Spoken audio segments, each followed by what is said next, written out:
Hello, welcome to TechRadar Talks. My name's James Peckham. I'm here with John McCann, and we're here today to talk about the Sony Xperia Z4. So it's launched in Japan overnight, and what do we think? Well, Sony has once again launched a flagship handset 6 months after its previous one. We saw the Sony Xperia Z4 at IFA in Berlin. So it's not a huge reimagining of a handset, it's a 6-month iteration, and if anything, it's the most iterative of all its handsets of recent times. It's the same width, the same height, the same screen, 5.2 inches Full HD, the same 20.7 megapixel rear-facing camera. The looks-wise, it doesn't look particularly different either. So you're thinking, well, what are you doing here?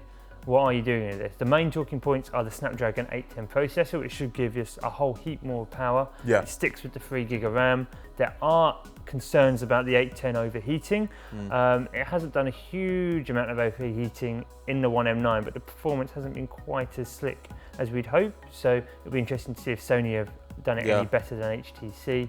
Also, the front-facing camera is now 5.1 megapixels, up from 2.2. And so there's going to be a selfie focus. Everyone's talking about selfie these days, and Sony have done this self-portrait mode, the front-facing camera, which, you know. But again, it's such minor changes. Exactly, it's not going to sell a phone. Between the Z2 and the Z3, it was small minor changes again. It wasn't wasn't a huge jump, was it really? It was slight design changes, that kind of thing. It just feels like they're doing that again, even though they've been criticised a lot for not changing enough. It's basically they're doing just enough to keep themselves relevant with like the Galaxy S5, the HTC One M9, even the Huawei P8 as well. And with G4 coming at the end of this month as well.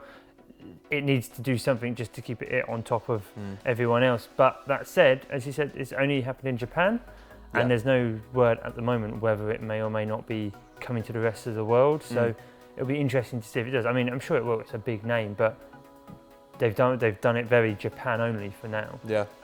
Okay, so the big changes are that it's a bit more powerful, it's a bit thinner, and there's a better front-facing camera really for and selfies. The battery's a little bit smaller, so hopefully that won't affect battery life too much. Okay, so we're just going to have to wait and see whether it's going to come to the UK. Well, it's going to come to other markets that aren't Japan, really, aren't we? Cool.